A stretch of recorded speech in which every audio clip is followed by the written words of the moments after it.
Welcome back for a session on different kinds of grow lights, plus the timers and controllers you need to automate your geothermal greenhouse. Hello there, it's October the 23rd in the geothermal earth battery greenhouse in Canada, and we've been getting very cold nights, sort of warmish days. It's been very sunny. I don't have a lot in the greenhouse at this point, and that is because this fall and winter, this is going to be an experimental greenhouse, and I will let it possibly go down below the freezing point, and so I may lose all these plants, so I don't want to get overly invested in it because this is a lab at this point. So I got some lettuce that's growing well here. I won't go into all this, but there's spinach. My arugula got eaten by bugs, but I managed to put it out in the cold. The bugs died and I brought it back in. Celery's doing fine, although I notice it tastes a little bit bitter when I've been eating it. We've got some herbs over here. But the main thing that I wanted to talk to you about is that I'm going to start actively keeping better track of the temperatures, and I want to know the temperature in the greenhouse and the temperature that's coming out of this geothermal stack. And does it start out warm from what I collected over the summer and then get colder over the next period of time? So I've bought an Elitech, Elitech RC5 data logger, and it costs 28 bucks in Canada, delivered with Amazon Prime, but it's cheaper in the States, so it's not an expensive unit. And the top part of it here, it's hung upside down, the top part of it here comes off and becomes a USB port, and you can plug it into your computer, and then it claims with the software that I downloaded for it to give you graphs or spreadsheets that will show it. I happened to be up a couple times last night and I checked the temperature. So at 3 a.m. it was 22 degrees Fahrenheit or -5 degrees C outside. There was a full moon, so crispy night. It was 41 degrees inside at 3 a.m.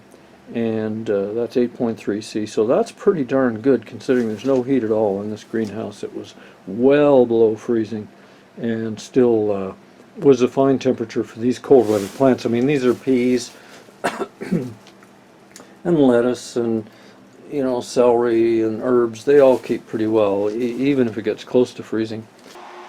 It's December the 2nd, 2018 in the geothermal greenhouse in Canada, and it's very dark out these days. We're only 20 days away or so from the darkest day of the year, and it's been cloudy, even foggy, so there's no sense kidding around. I'm not getting enough light to make plants grow unless I put in my own lights.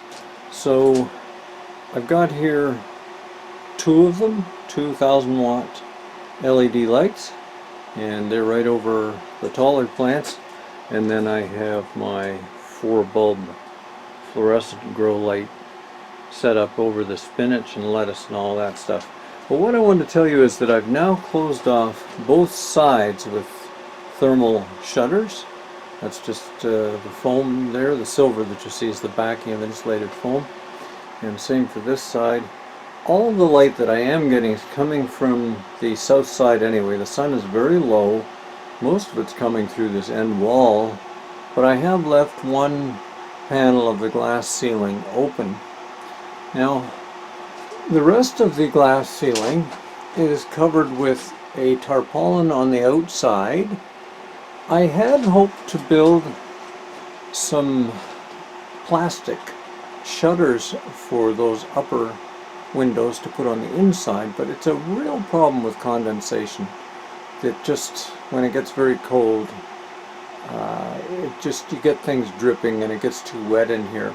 Now, along those lines, I ran this heat pump here for 10 hours yesterday because it was getting too wet in here, and then you get mold on your wood and all sorts of problems. And I collected down in this bucket about 2 gallons of water, I would say, came out of that in the 10 hours. And since you can run this in a dehumidifying mode, so it doesn't put out quite as much heat, but in fact when you run the heat it always dehumidifies as well. It always draws out water and collects in that bucket, so I might as well put the heat in it. I ran it at night for one night instead of the geothermal.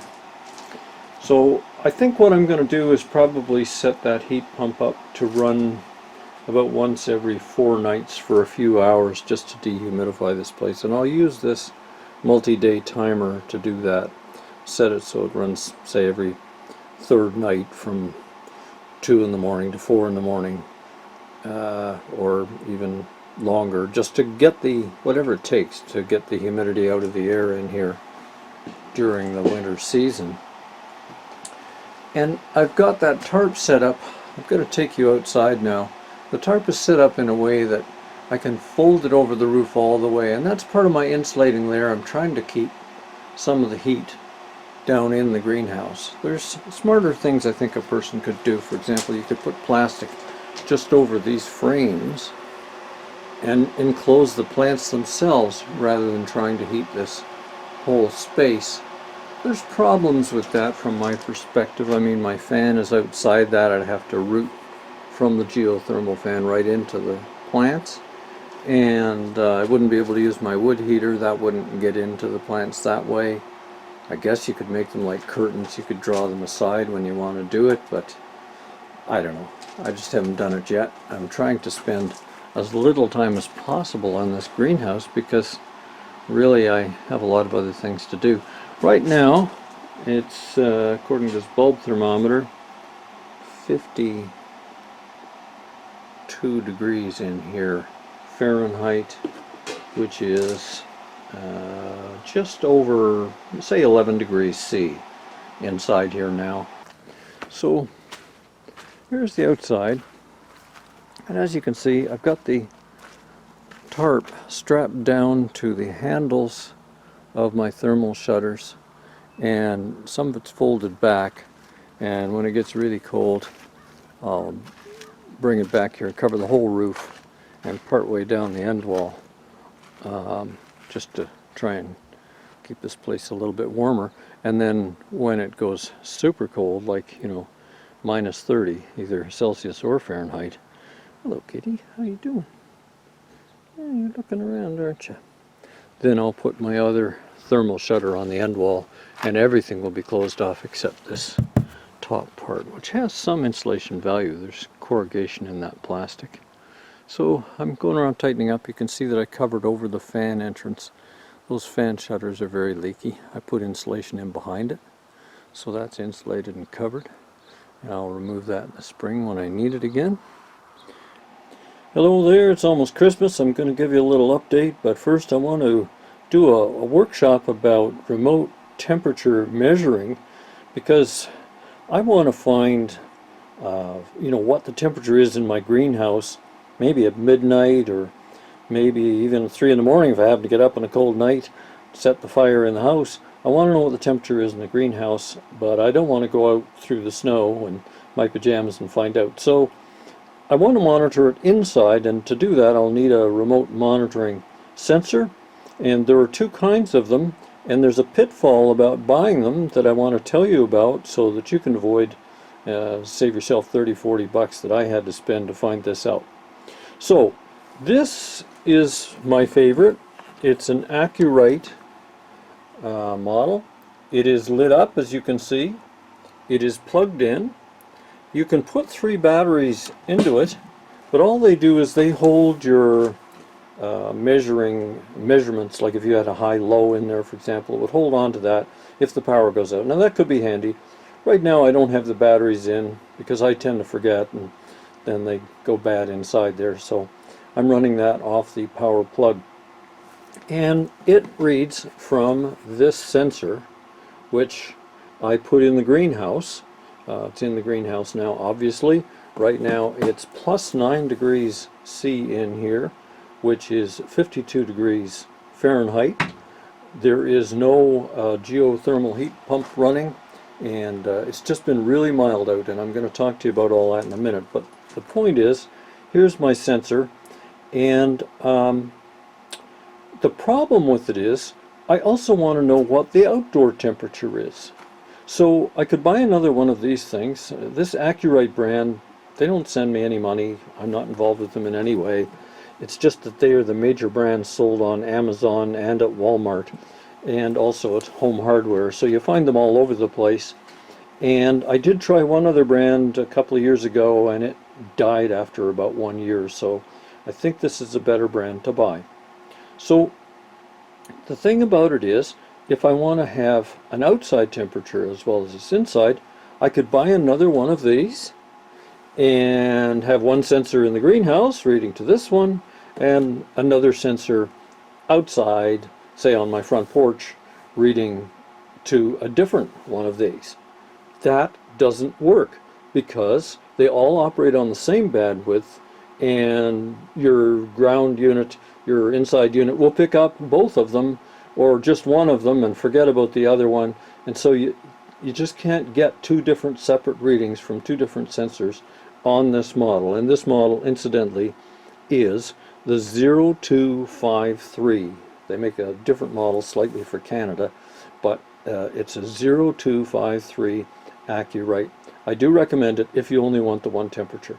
So I did buy a second one. It doesn't work, as I just explained. So to really do it, I bought a different model, which you can't see as well because it's not backlit. But this is it. It's the Accurite 0259. And what it does is it will let you operate up to 3 sensors. It comes with one, or you can order it with a package of 3 sensors. And the sensors look identical, but they're not. Inside, I'll take this battery out. That will stop that unit from reading here. But inside this little case is supposed to be a switch. I must have gotten the wrong sensor. I've got these sensors mixed up. So that one is the sensor for the plane unit. Let's see what I got in here. Yeah, I'll take that battery out. Yeah, okay. So this is the sensor for the 0259RX. And the difference is this little switch right here. It has 3 positions, A, B, and C. The A position is the same as all the sensors on all the other models. The B position sends it on a different wavelength over Wi-Fi so that you can run this at the same time as I'm running that, have the 2 sensors put wherever you want them, and there you go. They stay separate. And if I had 3 sensors, I could have each one of the sensors set, one to A, one to B, one to C, if I had 3 places I wanted to measure.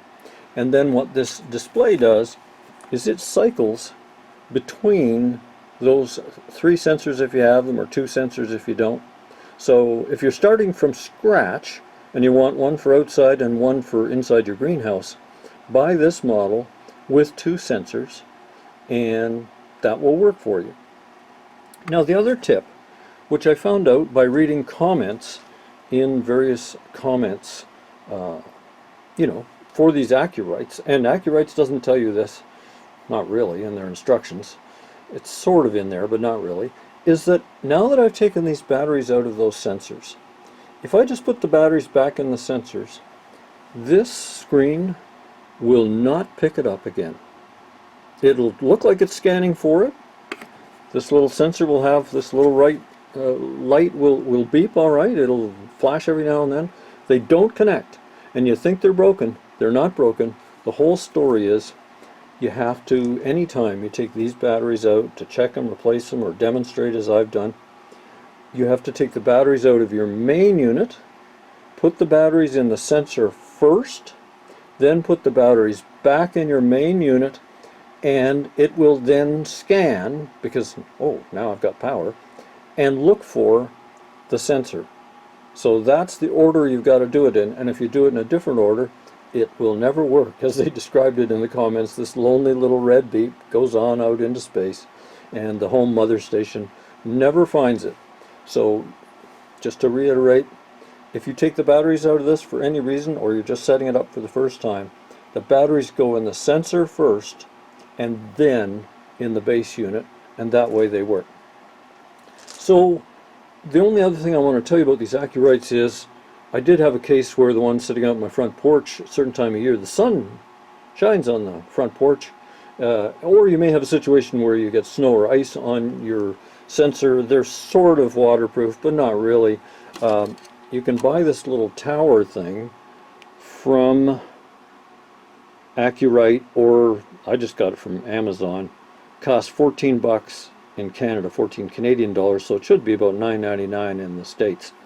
And the sensor just gets pushed right up in there, and there's a couple of plastic tabs that catch on this handle right here and hold on to it. So now enough air will circulate.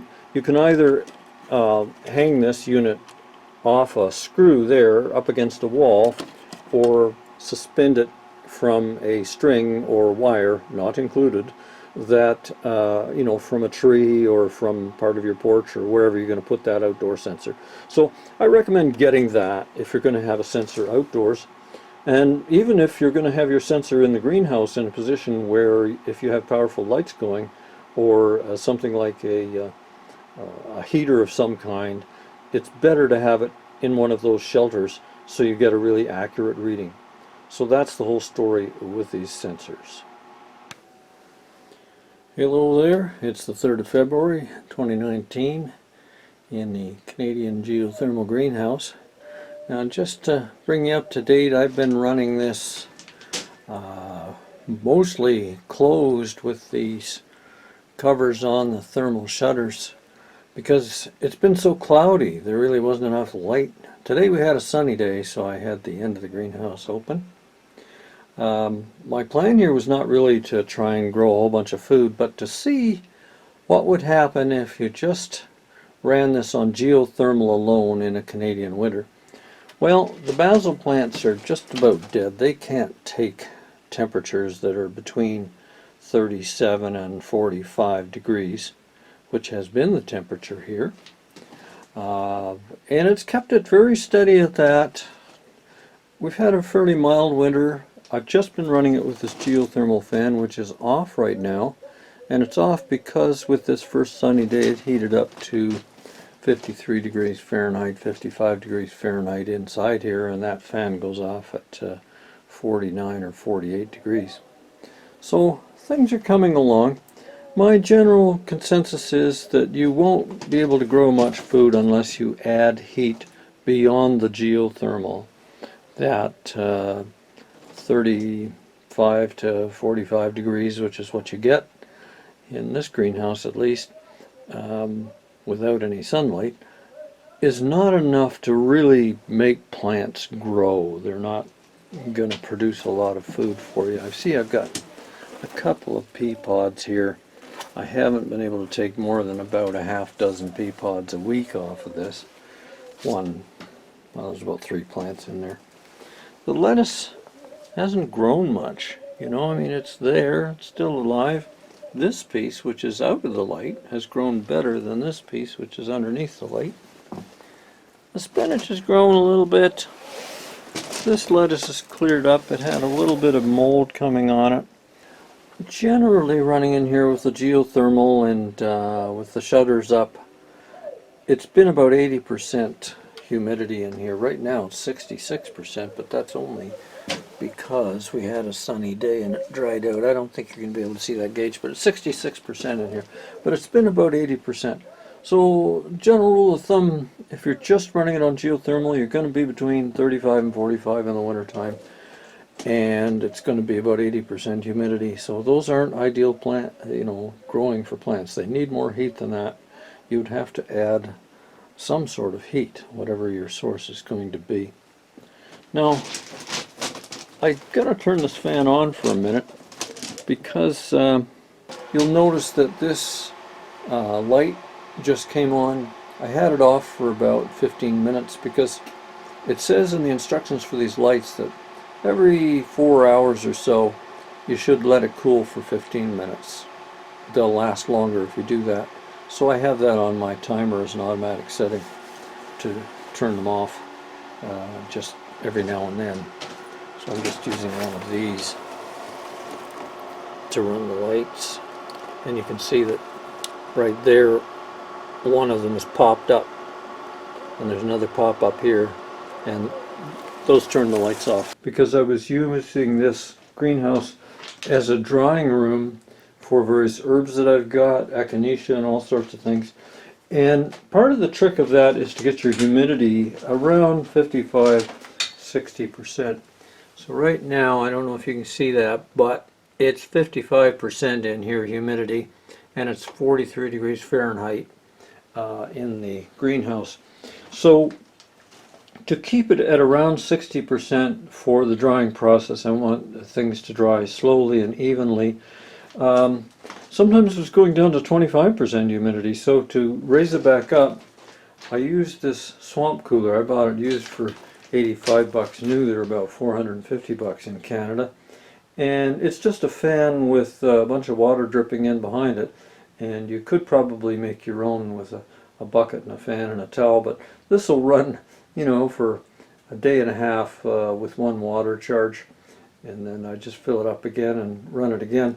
And to control it, I was just using a timer like this one, and I found that that helped me keep track of it. I just tried it out until I got the right humidity, and I ran it, and I think, as you can see, every 50 minutes I ran this humidifier for 5 minutes, and that was enough just to keep the humidity up in here to the levels that I needed. But there is a better way to do it, and that is an Inkbird humidity controller. I just bought one. I haven't used it yet, but it is a handy thing to have for the greenhouse. I can't remember what this cost, around $50 Canadian from Amazon, something like that. And what it is it's got two plugs. One plug will turn on the swamp cooler or the humidifier when the humidity gets too low, but the other plug can actually be set to run a dehumidifier when the humidity gets too high. And so you can set the boundaries that you want on this controller, and then it'll stay right within the range that you want. It's total humidity control for a greenhouse. If you have plants that are sensitive to humidity, or you're going to be doing drying in your greenhouse, I really recommend that. I want to measure the temperature here for you. I'm doing this sort of every month to see how the temperature changes from summer to winter coming out of the geothermal. So I just have to get over here and change this gauge. That should bring the geothermal on,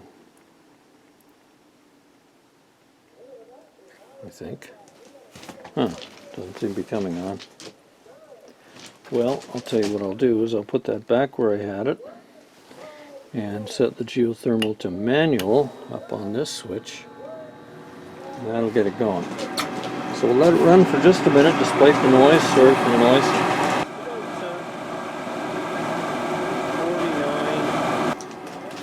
I think if I'd held that thermometer there long enough, it probably would have gone to 48 degrees. That's what I'm expecting, and that's what it's been lately.